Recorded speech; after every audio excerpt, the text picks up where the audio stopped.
Buenos días a todos, saludándoles a todos desde el primer curso virtual Summit Global Mundial de Medicina Interna.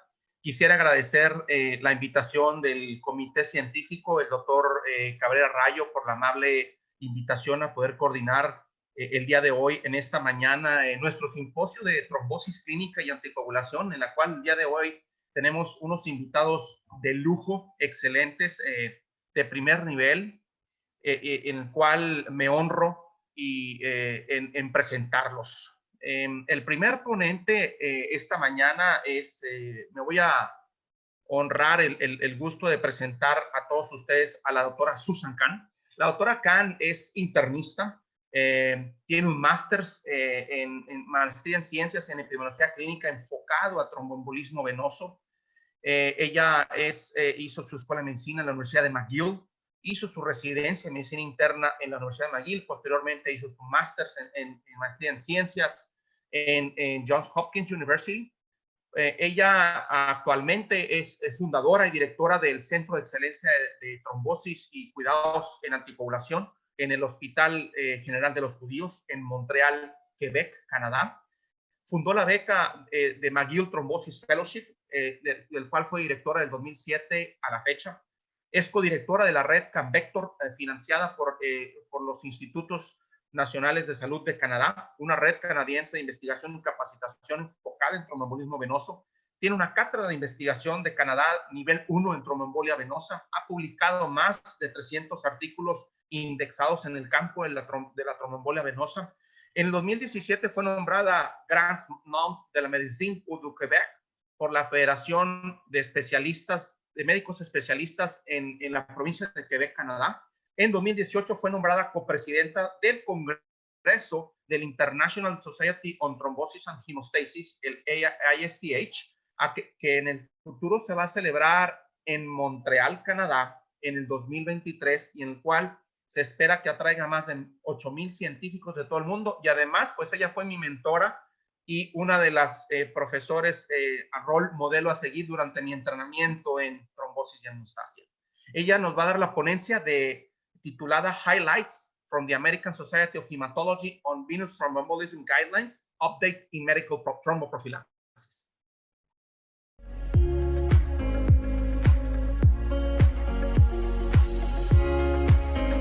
Hola y gracias por la invitación para hablar el día de hoy. Soy la doctora Susan Khan de la Universidad Guild de Montreal, Canadá, y voy a presentar los puntos más destacados de las guías de TEV de hematología de la Sociedad Americana, especialmente en profilaxis médica y las nuevas guías COVID.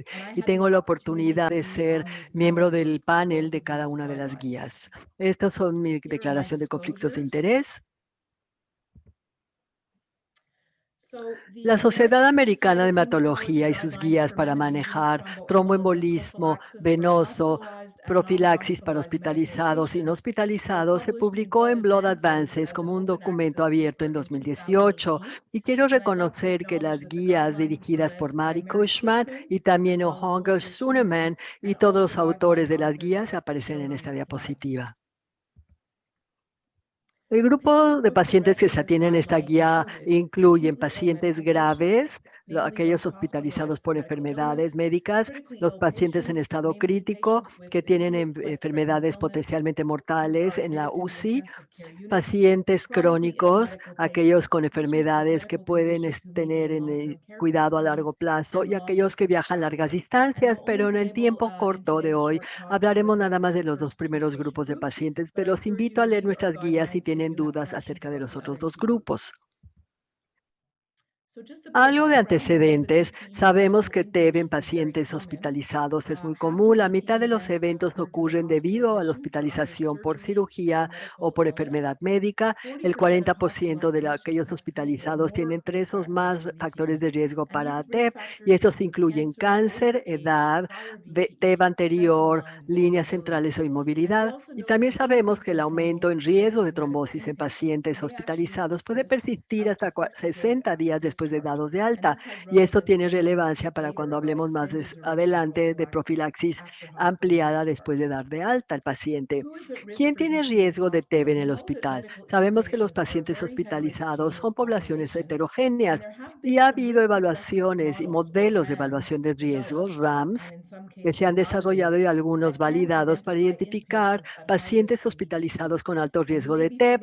Tal vez conozcan algunos de estos, por ejemplo, en los modelos de Padua y de Improve BTE. Algunos se han validado externamente, no se han validado externamente para tomar decisiones acerca de la profilaxis. Y aquí les muestro algunos de los componentes de la evaluación de riesgo de Padua y el de Improve. Una revisión sistemática reciente revisaron todos los modelos de evaluación de riesgo para TEB y pacientes agudos y graves. Incluyeron 11 estudios que evaluaron 8 modelos de evaluación de riesgo y la conclusión general es que los modelos son difíciles de comparar y que todavía ninguno cumple con los criterios de un modelo de evaluación de riesgo ideal. Sin embargo, algunos sí se utilizan en los hospitales con pacientes y se necesita más investigación en el área. Hablemos de un caso, un paciente hospitalizado, tiene 82 años, entró a medicina interna con pulmonía.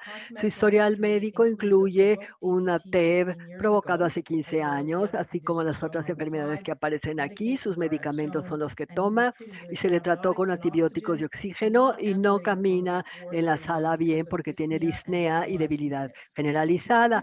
¿Cuáles de las siguientes opciones sugerirían ustedes para tromboprofilaxis durante la hospitalización del paciente? Heparina de bajo peso molecular subcutánea, anticoagulante oral directo, medias de compresión graduadas o sin profilaxis debido al paciente tiene bajo riesgo de trombosis. La respuesta preferida es la primera, heparina de bajo peso molecular subcutánea. Nuestros pacientes tienen factores de riesgo para TEP. Si vemos los dos modelos de evaluación de los que hablábamos, el paciente tiene bastante de los factores de riesgo que componen ambos modelos. Ahora vamos a hablar a las recomendaciones de ASH. Les voy a guiar a través de la diapositiva porque ese es el formato que se usa en todas las diapositivas de recomendación que les mostraré. Primero tenemos una tabla que del lado izquierdo habla de los desenlaces que evaluaron los del panel, el efecto relativo que se evalúa como riesgo relativo y los efectos absolutos, o sea, cuál es el desenlace sin anticoagulante contra la diferencia en riesgo si se administra anticoagulante. Pueden ver que si los recuadros en la lista de desenlaces es rojo, quiere decir que la evidencia es muy baja, amarillo, la calidad es moderada y verde, que la calidad es buena. Y pueden ver que en la mayoría de las tablas que les voy a mostrar, la calidad es cuando mucho, moderada o más bien de baja o muy baja. La recomendación que hizo el panel para este paciente es la siguiente. En pacientes graves, el panel sugiere el uso de heparina no fraccionada y de bajo peso molecular o de fondaparinux en lugar de anticoagulante no parenteral. Y esta es una recomendación que tiene mayor certidumbre con baja evidencia de baja calidad. Y entre los anticoagulantes, el panel sugirió usar heparina de bajo peso molecular o fondaparinux en lugar de heparina no fraccionada. Y al ver los diferentes desenlaces, podemos ver que sí parece haber ligera ventaja para prevenir muertes por EP, 2 menos por 1000, 4 menos con EP con el uso de anticoagulante comparado del cero anticoagulante, 3 menos TPVPs por 1000. Y del otro lado del riesgo es que hay 3 hemorragias más por 1000. Pero en equilibrio, el panel sintió que la recomendación estaba a favor del uso de anticoagulantes profilácticos. Vale la pena mencionar en los desenlaces tomados por el panel, era importante para tomar decisiones, incluían mortalidad, embolia pulmonar, trombosis venosa profunda, moderada, severa y hemorragia mayor. Se puso gran valor en evitar estos desenlaces y evitar TEBs asintomáticos que no se detectarían en un tamizaje rutinario y no se consideraban desenlaces críticos. Si uno dase como dosis profiláctica de heparina de bajo peso molecular y 2 días después entra a la unidad de terapia intensiva con falla respiratoria y choque séptico. Las pruebas de laboratorio, al llevarlos a la UCI, aparecen en esta pequeña tablita. El paciente ya se le llevó a la UCI, tiene trombocitopenia leve y lesión renal aguda. ¿Cuál de las siguientes opciones recomendarían como profilaxis? Heparina de bajo peso molecular, heparina no fraccionada, medias de compresión graduadas o medias de compresión combinada con heparina de bajo peso molecular, y la respuesta de preferencia es heparina de bajo peso molecular. Y esta muestra la tabla de evidencia junto con la recomendación. La recomendación dice lo siguiente: en pacientes en estado crítico, el panel sugiere usar heparina de bajo peso molecular sobre heparina no fraccionada. O sea que la tabla muestra la comparación entre heparina de bajo peso molecular y heparina no fraccionada, mientras que la tabla anterior que les mostré era cualquier anticoagulante contra no anticoagulantes. Y al ver la columna de conclusiones o desenlaces, la primera, la calidad de la evidencia es otra vez baja o moderada cuando mucho. En términos de efectos absolutos, hay una reducción con el uso de heparina de bajo peso molecular comparada con la heparina no fraccionada, de 24 menos muertes por 1000, menos EP por 1000, 3 menos TBT por 1000 y una hemorragia menos por 1000 y 4 menos episodios de heparina, trombocitopenia inducida por heparina. Así es que en equilibrio, los datos guiaron la recomendación que les acabo de leer, y debemos de recordar que los pacientes en estado crítico pueden requerir otro tipo de profilaxis, por ejemplo, profilaxis mecánica, si no pueden recibir la profilaxis farmacológica porque tienen disfunción renal. El paciente se recupera de la falla respiratoria y sepsis y se le lleva otra vez a medicina interna, donde empieza a caminar. Lleva en el hospital un total de 9 días y está listo a ser dado de alta de regreso a casa. Dan de alta al paciente después de su enfermedad médica aguda, ya está caminando, regresen sus medicamentos normales. ¿Qué recomendarían después de dar de alta para profilaxis de TEV? La idea es suspender la heparina de bajo peso molecular el día de alta, ampliar la heparina de bajo peso molecular 3 semanas después de darlo de alta, cambiar la heparina de bajo peso molecular a la alta y cambiarlo a un DOAC, un anticoagulante directo, y cambiarlo 3 semanas después, o dar medias compresión 3 semanas después de la alta. Y la respuesta de preferencia es suspender la heparina de bajo peso molecular el día de la alta con base a esta evidencia. ¿Cuál es la justificación para pensar amplían profilaxis para TEV más allá del alta? Como les dije yo al principio, la mayoría de los eventos de TEV en el hospital ocurren fuera del hospital después del primer mes del alta. Y también sabemos que la duración de la profilaxis en el hospital es cada menos conforme la estancia hospitalaria va disminuyendo debido a temas de costos y tratar de llevar al paciente a casa lo antes posible. Esta diapositiva muestra la evidencia de la recomendación. La recomendación es la siguiente: en pacientes graves, médicos hospitalizados, el paciente recomienda profilaxis contra TEV en el hospital, más duración ampliada cuando ya esté dado de alta. La tabla de datos muestra una comparación de profilaxis ampliada 30 a 40 días comparado con profilaxis en el hospital nada más, ya sea que la profilaxis hospitalaria sea de heparina de bajo peso molecular o un DOAC o cualquier agente. Y podemos ver que hay un beneficio muy reducido en términos de reducción de riesgo por cada 1000 pacientes en el número de EP y TBP, pero eso se compensa con 4 hemorragias más por cada 1000 pacientes si se da profilaxis durante un tiempo ampliado. Y eso es lo que informó la recomendación, principalmente mayor riesgo de hemorragia mayor con un beneficio modesto en términos de evitar TEV. Esas tablas informa una recomendación adicional, que es la siguiente. En pacientes graves hospitalizados, el panel recomienda profilaxis contra TEV en el hospital con bajo peso heparina de bajo peso molecular nada más, en lugar de ampliar la profilaxis al darlo de alta con DOACs. O sea que aquí hablan de los estudios clínicos que comparan heparina de bajo peso molecular para profilaxis hospitalaria contra un DOAC administrado tanto en el hospital como en la fase extendida después de darlo de alta. Y pueden ver en la tabla de evidencia que hay una reducción modesta en los desenlaces como en EP o TEB y se compensa con 4 sangrados mayores más por cada 1000 pacientes. Así que en breve, ¿por qué la profilaxis ampliada después del alta no se recomienda? Como les mostraba en unas tablas de evidencia, la profilaxis ampliada puede reducir EP y TBP, pero la reducción en TB es mínima y es similar o incluso menor que el número de eventos causados. La profilaxis ampliada no ha mostrado tener impacto alguno en la mortalidad y es posible que los 3 estudios clínicos incluidos en la evaluación de evidencia no eligieron a los pacientes con un elevado riesgo para TEP, pero el estudio Mariner más reciente de 12,000 pacientes tampoco mostró reducción importante en TEP a pesar de usar el puntaje de riesgo Improve BTE para elegir a los pacientes en alto riesgo para recibir profilaxis con rivaroxaban ampliada. Al darlo de alto, como se recomendó antes, se suspende la heparina bajo peso molecular y el paciente no recibe profilaxis ampliada de TEP fuera del hospital, se recupera y no desarrollo TEB.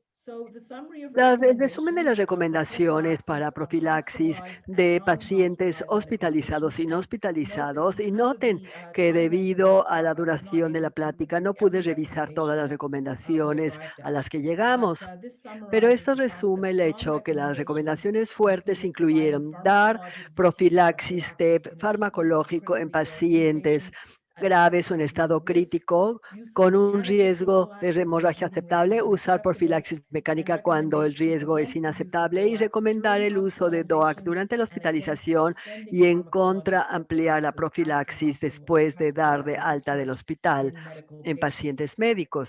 Las recomendaciones condicionales incluyeron no usar profilaxis TEP rutinariamente en pacientes de cuidado a largo plazo o pacientes externos con factores menores de TEP y usar medias de compresión graduadas nada más si tiene alto riesgo TEP para aquellos que viajan muchas distancias y no tuvimos tiempo de revisar todas las recomendaciones hoy. Hay limitaciones en nuestras guías, como señalé ya. Hay evidencia de baja o muy baja certidumbre identificada en cualquiera de las preguntas. Tenemos que incluir los resultados de estudios clínicos anteriores que puedan tener impacto en la interpretación de los hallazgos. Y sabemos que hay grandes cambios en las características de pacientes hospitalizados de las últimas 2 décadas en términos de menor estancia hospitalaria, mayor gravedad de la enfermedad y también la duración de la profilaxis TEP administrada en el hospital. No hablamos en las guías si se debe de usar heparina no fraccionada 2 o 3 veces al día, porque hay pocos datos y no hay datos recientes definitivamente. Otras recomendaciones de las guías que no cubrimos en esta presentación incluyen pacientes externos con factores menores para provocar TEP como inmovilidad o infección contra los pacientes crónicos en asilos. Y les recomiendo que lean las guías para encontrar estas recomendaciones, pero en general fueron condicionales, sí que se basaron en evidencia débil o muy débil. También identificamos 29 futuras prioridades para investigación. No las voy a hablar todas en detalle, las pueden encontrar en nuestro capítulo, pero algunos puntos a destacar: profilaxis óptica con la dosis adecuada para pacientes obesos, de bajo peso o renales. Y también se necesita estudiar más las medidas post-alta para prevenir TEP, comparar las formas de profilaxis mecánica contra farmacológica sola y la efectividad y seguridad de DOACs para evitar TEP en aquellos que viajan a muchas distancias y tienen riesgo en TEP. Son temas para futura investigación. En los últimos minutos quisiera compartir con ustedes que recientemente me involucré en el panel de guías de la ASH del uso de anticoagulantes en pacientes con COVID-19 y se publicó el 8 de octubre y se ha presentado ya para ser publicada. Y las 2 recomendaciones que hicimos tienen que ver si los DOACs, heparina de bajo peso molecular o anticoagulantes en intensidad intermedia o terapéutica contra intensidad profiláctica deberían usarse para pacientes con COVID-19 con enfermedad crítica sin sospecha confirmada de TEV. La pregunta PICO que atendimos aparece aquí abajo. No tengo tiempo de ver en detalle ahora, pero en general la recomendación para estos pacientes en estado crítico es que sugerimos usar intensidad de profilaxis contra intermedia o anticoagulantes en los pacientes con COVID con enfermedad crítica que están en la UCI. Igualmente, vimos la recomendación en pacientes hospitalizados con COVID aguda sin en la UCI. La pregunta PICO aparece abajo. Y nuestra recomendación es que sugerimos usar la intensidad profiláctica sobre intensidad intermedia o terapéutica en los anticoagulantes en pacientes con COVID-19 con enfermedad aguda hospitalizados y no en la UCI. Y debemos de recordar que ambas recomendaciones se les considera condicionales con base en muy poca certidumbre y evidencia de los efectos. Sabemos que hay muchos ensayos aleatorizados realizados actualmente que comparan intensidad menor a intensidad mayor en anticoagulantes en pacientes con COVID-19, pero hay que esperar los resultados de sus estudios de metodología robusta y estas guías se van a ir actualizando conforme salgan los resultados de los ensayos clínicos. Hubo muy baja certidumbre de la evidencia para informar estas nuevas recomendaciones. Nos faltan buenos estudios en riesgos de TEV desde el inicio y hay pocos estudios y por supuesto no aleatorizados que analicen las diferentes dosis de anticoagulantes en estos pacientes. Hay algunos estudios descriptivos u observacionales.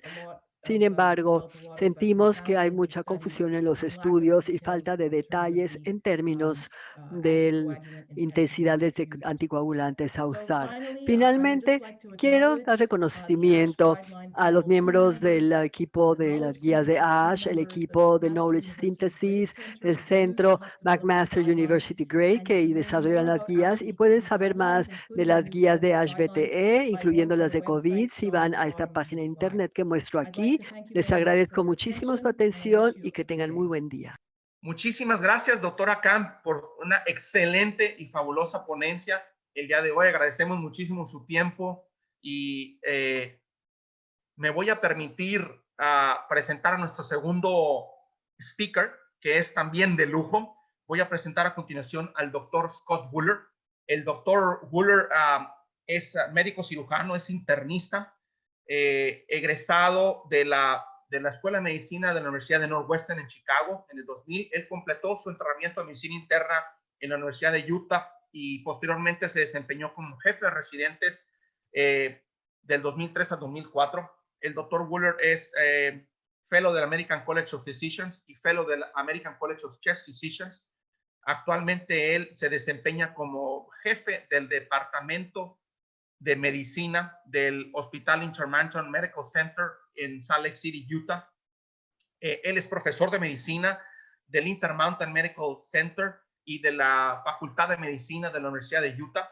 Es un profesor reconocido que recibió el premio de enseñanza de la Casa del Centro Médico Intermountain y fue también premiado como docente sobresaliente de enseñanza en la Facultad de Medicina de la Universidad de Utah. Él es como menciono, miembro del American College of Physicians, fellow y fellow del Colegio Americano del American College of Chest Physicians. Fue elegido recientemente para servir como próximo gobernador del capítulo de Utah del American College of Physicians. El grupo de investigación del Dr. Buller fue recientemente galardonado con el premio Desafío de la Prevención de los Centros para el Control y Prevención de Enfermedades, CDC, asociado a la salud, en el capítulo de trombosis venosa y tromboembolismo venoso en el 2015. El doctor Buller es un investigador en múltiples ensayos clínicos en curso. Es actualmente copresidente de la guía de práctica clínica del American College of Physicians, que está actualmente trabajando en la terapia antitrombótica para la enfermedad tromboembólica venosa. Es un gran honor tenerlo hoy en esta mañana, doctor Buller. Muchísimas gracias y adelante.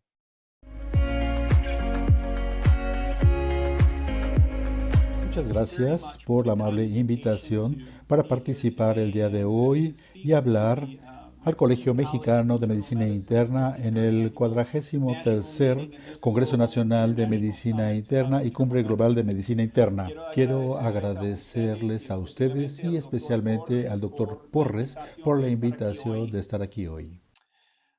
No tengo conflicto de intereses para esta presentación. Lo que haremos en esta presentación es revisar con ustedes específicamente dónde se encuentra la evidencia actualmente sobre el uso de los DOACs para el tratamiento de embolia pulmonar o trombosis venosa profunda y cómo pensamos utilizar estos medicamentos particularmente en poblaciones especiales que vemos enlistadas aquí para los DOACs anticoagulantes orales de acción directa.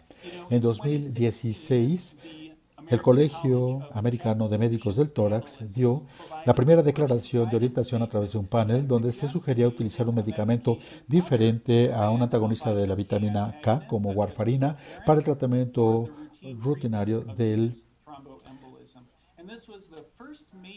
la tromboembolia venosa. Y aquí tenemos las recomendaciones que emitieron. Es interesante saber que en la actualidad estos panelistas han tomado una actualización de la declaración de orientación actual que fue más recientemente en 2016. Esperamos que se pueda compartir una recomendación o declaración de orientación actualizada para principios de 2021. Hay 18 preguntas que se han actualizado para las cuales serían nuevas en comparación con la actualización más reciente. Y la intención es tener una guía viviente para que a medida que sale evidencia de alta calidad, a medida que esta vaya surgiendo, podamos revisar la evidencia de manera expedita y también dar una actualización provisional sobre estas preguntas clave. No nada más somos nosotros los que hemos proporcionado guía en torno al tratamiento de tromboembolia venosa. En 2019, la Sociedad Europea de Cardiología dio guía sobre el manejo de embolia pulmonar y por primera vez la Sociedad Americana de Hematología dio guías con base en evidencia y fueron revisadas para el tratamiento de la tromboembolia venosa, como vemos aquí.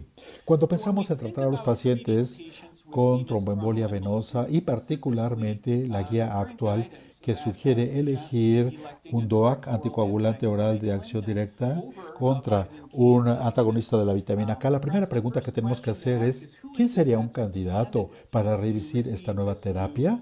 Bueno, debo decir que tenemos que empezar por preguntarnos al revés. ¿Quién no sería candidato? Y tenemos cierta luz o guía respecto a los estudios clínicos aleatorizados que llevaron a la aprobación de estos medicamentos para ser utilizados para el tratamiento de la tromboembolia venosa, excluyendo de estos estudios fase 3 aquellos pacientes que tenían necesidad de terapia trombolítica para tratar su tromboembolia venosa, otros que tienen indicación para anticoagulantes donde no había una aprobación directa de anticoagulantes que existiera, o aquellos que tenían a lo mejor un asunto metabólico, se identificaron también como estar en alto riesgo de sangrado o recibir alta dosis de aspirina. Desde el surgimiento de los DOAC, hemos aprendido más sobre otras poblaciones de pacientes en quienes podríamos ser cautelosos a la hora de considerar recetar un anticoagulante oral de acción directa, DOAC. Estos pacientes incluyen aquellos que tienen problemas para el apego. Aunque, bueno, puede ser contraintuitivo el pensar que un medicamento como la warfarina pues debería ser mejor contra warfarina, pero warfarina sabemos que tiene un efecto anticoagulante que puede medirse fácilmente. Por lo tanto, podemos saber con certeza si el paciente está tomando su anticoagulante o no. También las barreras financieras para el apego longitudinal han sido descritas. En un estudio, después de solo un año, menos del 50% de los pacientes que tenían DOACs habían tomado el medicamento adecuado para el tratamiento igual o mayor al 80% de apego de los días prescritos. Esto representa una consideración importante a la hora de elegir un anticoagulante de destino para la población de pacientes. Ahora vamos a cambiar de tema y hablemos sobre las poblaciones especiales y cómo pensamos utilizar los DOACs contra terapias alternativas para estos pacientes. Vamos a empezar con el embarazo. Tenemos evidencia, por lo menos en modelos en ratas, que tanto dabigatran como rivaroxaban, cuando se utilizan durante el embarazo, llevan a muerte fetal. Apixaban no tiene datos de buena calidad en humanos y embarazo. No ha mostrado daño ni materno ni fetal en animales, pero la barrera cruza la barrera placentaria, lo sabemos, y lo hace de una manera muy efectiva. Edoxaban, en estudios en animales, no muestra evidencia de daño fetal, pero son muy limitados. Y la excreción de DOAC en la leche materna no se conoce bien, no está bien definido. Por todas estas razones, pues tenemos que tomar las acciones necesarias para DOACs y embarazo. En estas circunstancias, donde las heparinas de bajo peso molecular siguen siendo el fármaco de elección. Posparto es muy razonable considerar pasar a un DOAC si la mujer elige no alimentar al seno materno o si no continuar con heparina o iniciar warfarina, serían las indicaciones. Ahora, ¿qué hay sobre los extremos de peso? Aunque hay evidencia limitada al respecto, tanto la Sociedad Internacional de Trombosis y Hemostasia, así como el Foro Anticoagulación han dado guía sobre el uso de los DOACs entre los obesos o las personas con peso bajo. Esta guía se basa en la farmacocinética y estudios de farmacodinamia que han demostrado que podemos ver una reducción en actividad anti-10, particularmente entre los obesos mórbidos o acumulación en los de peso bajo. Pero los estudios de cohorte retrospectivos que han agrupado los pacientes de más de 100 kilos y han comparado los desenlaces con pacientes de menos de 100 kilos no han demostrado que haya un riesgo incrementado en trombosis recurrente entre los obesos o reducción de eficacia en las personas de peso bajo. Interesante, dabigatran, el inhibidor de trombina directo, parece no verse afectado de una manera similar como los inhibidores de 10A, aunque todavía el peso puede afectar la cinética de rivaroxaban, apixaban y tal vez de doxaban, los inhibidores anti-10, pues no está bien descrita la información clínica. Por lo tanto, yo diría que entre los pacientes con extremos de peso se utilicen estos medicamentos cautelosamente. Lo que yo uso como umbral, cuando el paciente llega ya a 140 o 150 kilos, yo me alejo de un DOAC y elijo warfarina como el anticoagulante de destino mínimo para la fase de tratamiento. Ahora bien, como nosotros lo hacemos con otros medicamentos, entre los pacientes añosos, los anticoagulantes son medicamentos que se tienen que utilizar con cuidado. Nosotros tenemos evidencia de metaanálisis sobre estudios fase 3 sobre pacientes añosos y el uso de DOACs contra los antagonistas de la vitamina K. Y vemos que para aquellos igual a o mayores a 75 años, para VTE recurrente o tromboembolia venosa relacionada con muerte, parece que se va más hacia los DOACs que warfarina. De la misma manera, cuando hay peligro de sangrado, por lo menos parece ser tan seguros como los antagonistas de la vitamina K, y tal vez incluso sean más seguros. Por lo tanto, a medida que, como lo hacemos con los pacientes añosos, en otros casos, si vamos por un DOAC es razonable, pero tenemos que ser cautelosos para los anticoagulantes orales de acción directa en pacientes añosos. ¿Qué conocemos sobre las trombofilias? Y también la eficacia de los DOACs. La evidencia es limitada. Si nosotros vemos los estudios aleatorizados fase 3, los pacientes que quedan definidos con un rango de trombofilia de 2 al 18% son los únicos que se han incluido en estos estudios. Ha habido un estudio a posteriori con dabigatran que no ha mostrado diferencia significativa en el caso de tromboembolia venosa recurrente para aquellos que tienen trombofilia definida o heredada o aquellos que no lo tienen. La única excepción de la que vamos a hablar el día de hoy tiene que ver con el síndrome antifosfolipídico APS, que viene de datos de 3 estudios aquí enlistados, controlados con placebo. Como tal, yo sugeriría entonces que es razonable utilizar los DOACs entre pacientes con trombofilia. La única excepción sería APS. En el síndrome antifosfolipídico APS ha habido 4 estudios clínicos prospectivos que han informado el desenlace de tromboembolia venosa y embolia pulmonar arterial. Son el estudio TRAPS del autor Pengo, el estudio de Ordi Ross de España y luego nuestro estudio Astro APS, que es el único aleatorizado que evalúa el resultado de apixaban en pacientes con síndrome antifosfolipídico. La evidencia al día de hoy, que ahora ha identificado la trombosis venosa como desenlace, el Orde-Ross y el Pengo han comparado rivaroxaban contra warfarina. Ha sido inferior o no ha alcanzado la no inferioridad. Particularmente ha habido una mayor tasa de trombosis arterial en pacientes con síndrome antifosfolipídico que están recibiendo rivaroxaban en comparación con warfarina. Esperamos publicar los resultados de nuestro estudio del Astro APS antes de que finalice este año en síndrome antifosfolipídico. La Asociación Internacional de Trombosis y Hemostasia ha dado sus guías. Primero recomiendan que un antagonista de vitamina K deba elegirse preferencialmente sobre los DOAC. En segundo lugar, los DOAC no deberán utilizarse en pacientes que tengan APS que no cumplan con el tratamiento de antagonistas de la vitamina K y otros marcadores, por ejemplo, aquellos que tienen triple positividad, si tienen historia de trombosis arterial o también en el caso de enfermedad valvular cardíaca, son pacientes en donde se deberán evitar los DOAC.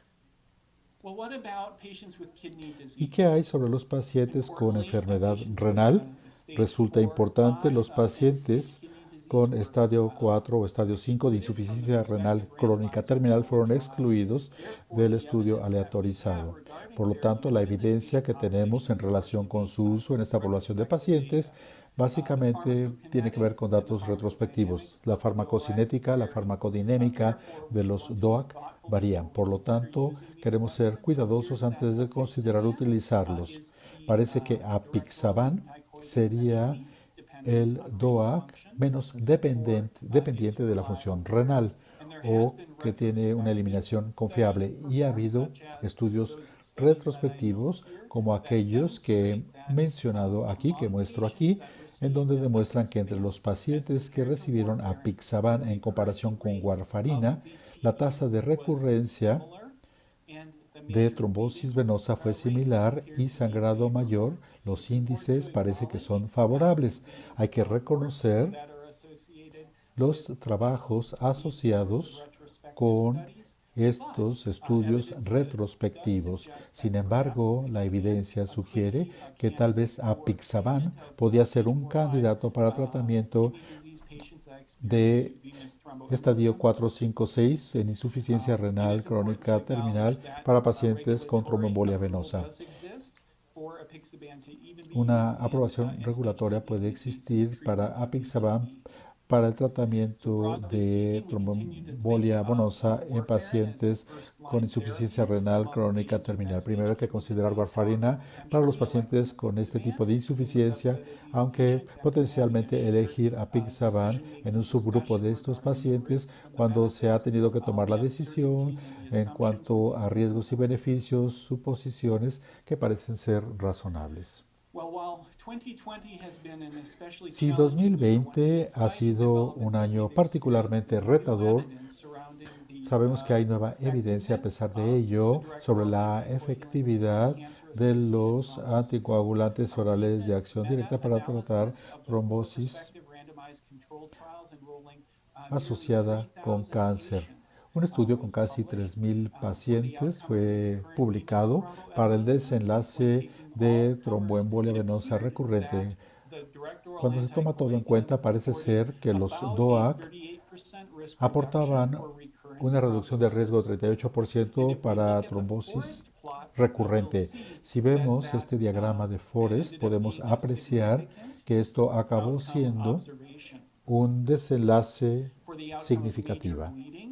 Para el desenlace de sangrado mayor, los DOAC parece difieren en su desempeño, pero rivaroxaban parece tiene una señal de mayor riesgo, al igual que doxaban. Pero cuando vemos los datos, principalmente se observó entre los pacientes que tenían cáncer gastrointestinal luminal.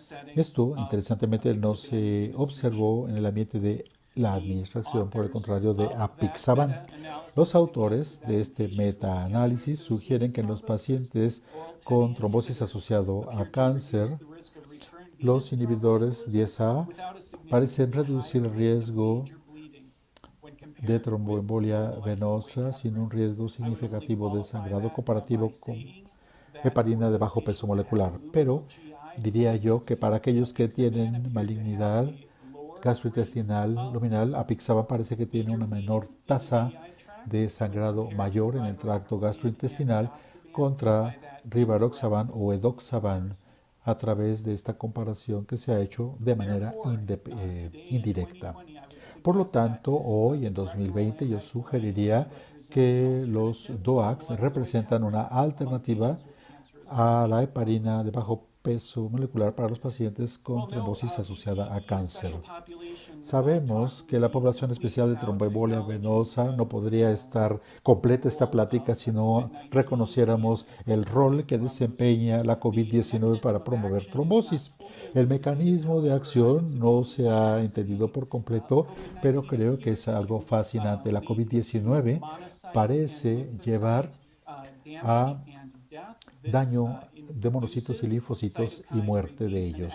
Esto induce la liberación de citocina, la activación del factor tisular que va a llevar a la fragmentación del glicocálice que creemos ha sido protector en efectos antitrombóticos dentro de los vasos.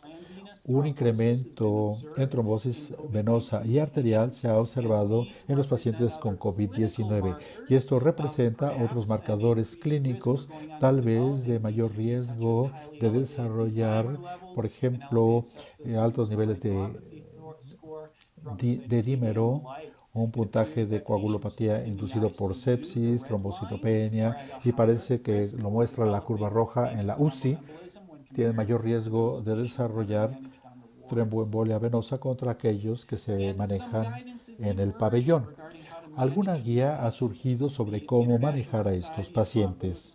La Sociedad Internacional de Trombosis y Hemostasia proporciona la siguiente guía que tiene que ver con la COVID-19 y la mitigación de riesgo de trombosis. Primero, un abordaje de estándar de atención a través de pruebas diagnósticas en los pacientes con COVID. Segundo, una estrategia universal de tromboprofilaxis rutinaria cuando entran estos pacientes al hospital. Tercero, estos son pacientes a los que se debe de considerar para una tromboprofilaxis de duración, particularmente si están en alto riesgo de desarrollar tromboembolia venosa, y también la extendida, si se elige, puede ser por 14 a 30 días, ya sea con heparina de bajo peso molecular o con un anticoagulante oral de acción directa. Y por último, las guías establecidas se tienen que utilizar para tratar a los pacientes que tienen tromboembolia venosa confirmada en un entorno de COVID-19. Para finalizar, quisiera ahora hablar cuál es la utilidad, si es que existe, de la aspirina para prevenir tromboembolia venosa después de una duración adecuada de anticoagulación de por lo menos 3 o 6 meses. Sabemos a partir de 2 estudios con pacientes aleatorizados a placebo o aspirina 100 miligramos al día que la aspirina en comparación con el placebo redujo el riesgo de trombosis recurrente en un tercio. Esto se asoció con un mayor riesgo, pero insignificante, riesgo insignificante de sangrado mayor, pero no es mortalidad. Sabemos que también los anticoagulantes reducen el riesgo de tromboembolia venosa en 90%. Si hablamos de 30% contra 90%, favoreceríamos lo que muestran los anticoagulantes. Adicionalmente, también se ha observado que para la dosis de los anticoagulantes orales de acción directa que se utilizan en la fase extendida de tratamiento, el riesgo de sangrado puede ser incluso similar a aspirina. Por esta razón, entre los pacientes que tienen trombosis venosa profunda o embolia pulmonar que deciden detener los anticoagulantes, entonces, a menos que haya contraindicación, hay que considerar aspirina. Por último, aquí tengo mi opinión personal que tiene que ver con el uso de los anticoagulantes orales de acción directa contra warfarina. En cuanto a costo, ciertamente warfarina sigue siendo la más efectiva y también para los pacientes con insuficiencia renal. Pero los agentes que pudimos revisar por las razones que les he descrito también presentan un perfil favorable bajo ciertas circunstancias como la calidad de vida o en cuanto al riesgo de sangrado y ahora también en trombosis asociada a cáncer. Dicho lo cual, muchas gracias por la invitación de estar con ustedes hoy y me da un gusto muy grande responder a cualquier pregunta. Muchas gracias. Muchísimas gracias, doctor Wuller. Fantástica, excelente su ponencia. Quisiera agradecerle a ambos, al doctor Wuller, a la doctora Khan, su tiempo y el gran momento de enseñanza que nos han dado el día de hoy. A continuación, me voy a permitir pasar a este poco tiempo que tenemos a la sesión de preguntas y respuestas, en el cual, pues ahora obviamente tenemos bastantes preguntas y cuestiones y comentarios al respecto. Vamos a tratar de seleccionar algunos de los más importantes, dado por el tiempo corto que se tiene. Muchísimas gracias.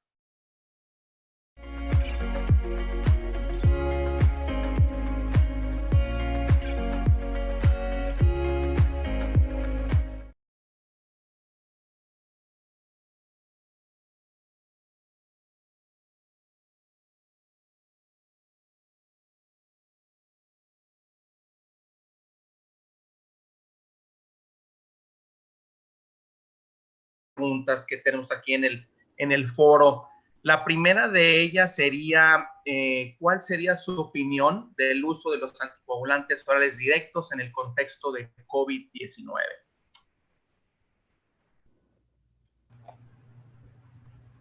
I'd be happy to take that Con question. mucho gusto puedo responder. Buenos días a todos.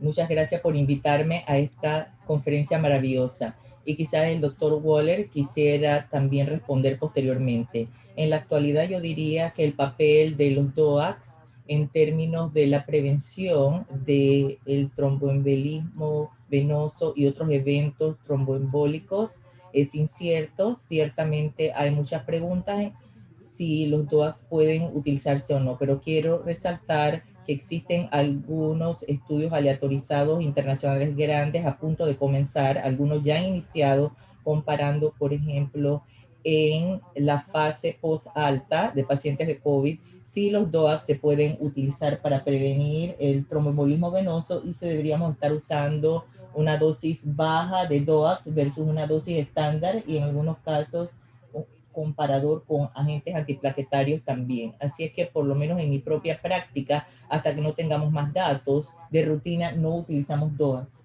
para profilaxis post-alta y no lo estamos usando en los hospitales, en pacientes de COVID. Y no sé si el doctor Waller tiene la misma opinión u otra. Muchas gracias. Voy a iniciar diciéndoles que estoy muy agradecido de estar aquí. Muchas gracias, Mateo, por la invitación y qué gusto poder compartir este escenario con la doctora Khan. Nuestra observación ha sido similar. La evidencia en torno a el anticoagulante óptimo en pacientes con COVID sigue siendo incierta. En ese sentido, hemos participado en uno de estos estudios a los que se refirió a la doctora Khan, aleatorizando a pacientes con síntomas de COVID a utilizar aspirina, placebo o una de 2 dosis de apixaban. Espero que ese estudio, que se llama Active 4, nos sirva de guía con sus resultados para saber cómo proceder de la mejor manera. Nos estamos absteniendo de usar DOACs post-alta como profilaxis, ni usándolos dentro del hospital como profilaxis. Seguimos usando heparina de bajo peso molecular o heparina no fraccionada invariablemente en los pacientes. Sin embargo, los vamos a utilizar en el tratamiento de pacientes que desarrollan un tromboembolismo venoso con COVID, pero lo hacemos caso por caso. Muchas gracias, doctora Khan, por las respuestas tan precisas. Otra de las preguntas que yo creo que va más dirigida al doctor Buller es ¿cuál es la opinión de usted, doctor Buller, sobre el uso de clopidogrel, de Plavix, más el uso de DOACs en el contexto de síndrome antifosfolípido? Thank you for asking. Muchas gracias por la pregunta. Esto representa una población de pacientes de gran reto. Si vemos la amplitud de la evidencia que existe, pareciera ser que en términos generales la warfarina sigue siendo el anticoagulante de elección entre pacientes que tienen síndrome antifosfolípido trombótico, que tengan ambas patologías presentes. La evidencia de baja calidad sugiere que quizás agregar tratamiento antiplaquetario, específicamente la aspirina, a un anticoagulante como warfarina pudiera ser de beneficio en pacientes con una historia de trombosis arterial. Sin embargo, es importante recordar que agregar un agente antiplaquetario a anticoagulantes aumenta el riesgo de hemorragia, por lo tanto, habría que actuar con cautela. En términos generales, existen guías europeas que sugieren una mayor intensidad de warfarina entre ciertos pacientes con síndrome antifosfolípido, entre ellos los de trombosis arterial, aunque las guías generales indican que a menos que haya una razón de peso para escoger warfarina con pacientes con APS, en el rango de NIR de 2 a 3. Otra pregunta sería también para el doctor Buller, dirigida más que nada en pacientes especiales en manejo anticoagulante, en un paciente con hepatocarcinoma y cirrosis que tiene una trombosis portal venosa significativa. ¿Cuál es el tratamiento extendido que recomienda? Y ponen aquí entre paréntesis si los DOACs están indicados o no y cuál es su opinión. That's a fabulous question, and una pregunta fabulosa y representa un escenario de gran reto. Los retos que yo sugiero son de 2 tipos. Primero, esta es una población de pacientes que tienen un mayor riesgo de hemorragia indistintamente. Segundo, debido a la disfunción hepática es posible que su tiempo de protrombina y INR estén alteradas, lo que da dificultad en entender el efecto de la warfarina si se fuera a considerar la misma. Ahora, debido a que el carcinoma es hepatocelular, pensamos en trombosis asociadas a cáncer, donde los anticoagulantes parenterales, enoxaparina o dolparina, históricamente se favorecían respecto a la anticoagulación oral. Con el surgimiento de los estudios de DOAC, viendo estos pacientes de cáncer, yo les sugeriría que sería razonable usar un DOAC. El punto de aprendizaje aquí es que si la persona fuera a escoger un DOAC, entonces el apixaban sería favorecido debido a los datos agregados que existen, porque lo que parece ser una señal comparativamente baja de hemorragias intraluminales gastrointestinales a la interpretación de los datos indirectos de apixaban al compararlo con adoxaban y rivaroxaban. Esto es un paciente en quien yo sugeriría anticoagulantes que se inicia el tratamiento con un agente reversible, inicialmente como leparina y luego en una toma de decisión compartida para ver la terapia de destino. Si tiene una función renal normal, una heparina de bajo peso molecular o el apixaban serían anticoagulantes de uso.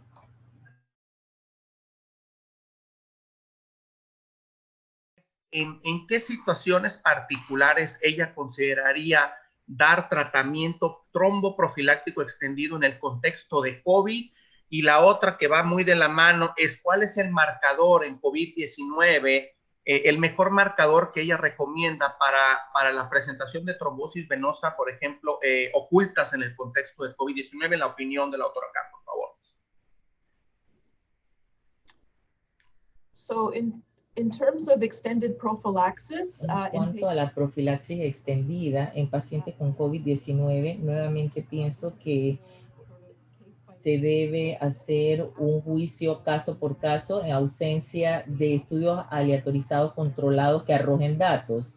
Hay algunos casos en los cuales si los pacientes se consideran que son de alto riesgo de desarrollar trombosis, aparte de su infección por COVID, en una base caso a caso usaríamos tromboprofilaxis extendida, pero esto no se hace de rutina y estamos esperando obtener información de los estudios clínicos. Y en cuanto a los marcadores que pudieran predecir la trombosis, bueno, todo el mundo sabe que el dímero alto es muy común en pacientes altamente complicados y en los estudios internacionales están usando diseños adaptativos donde los pacientes se estratifican en los niveles del dímero D para ver si hay subgrupos de pacientes que tienen diferentes niveles de dímero D, bajo, moderado, alto, que se pudieran beneficiar particularmente de anticoagulación terapéutica versus profiláctica. Pero estos estudios están en progreso ahora mismo, aún no tenemos las respuestas y en mi propia práctica yo no usaría el nivel del dímero D solo para una toma de decisión si usar anticoagulación o no. Básicamente damos dosis profilácticas a todos los pacientes hospitalizados con COVID. Muchísimas gracias por el input. Tenemos bastantes preguntas realmente por la audiencia, pero por cuestiones de tiempo me voy a dirigir a la última pregunta. Para el doctor Wuller, ¿cuál es su opinión en cuanto al tratamiento preventivo de tromboprofilaxis primaria en pacientes con cáncer y por cuánto tiempo tratar con anticoagulante en cáncer? Thank you. Well, there have been Bueno, gracias. Hay estudios que han visto el uso de quimoprofilaxis en pacientes de cáncer. Ciertamente, si están hospitalizados, serían del grupo de mayor riesgo y recibirían tromboprofilaxis durante el curso de su hospitalización. Yo sugeriría que la evidencia en torno a tromboprofilaxis extendida post-alta es algo que está surgiendo, no es algo que estamos haciendo de rutina, nuevamente tiene que ver con ese balance entre el riesgo de sangrado versus trombosis en el entorno de individuos que tienen tromboembolismo con cáncer. Sin embargo, vamos a continuar indefinidamente la anticoagulación o hasta que se resuelva el cáncer. Muchísimas gracias, doctor Wuller. Yo creo que por tiempo vamos a parar por acá las preguntas y respuestas. Ya son prácticamente las 9 de la mañana. Quisiera agradecer a ambos la excelente ponencia y su tiempo invertido dentro de su agenda tan apretada que tienen ahora como investigadores principales de los estudios que están corriendo y las responsabilidades tan grandes que tienen para dar esperanza a nuestros pacientes que estamos cuidando. Muchísimas gracias a los dos y que tengan un excelente día. Muchísimas gracias, doctora Khan, doctor Wuller. Un gran placer y un honor tenerlos el día de hoy.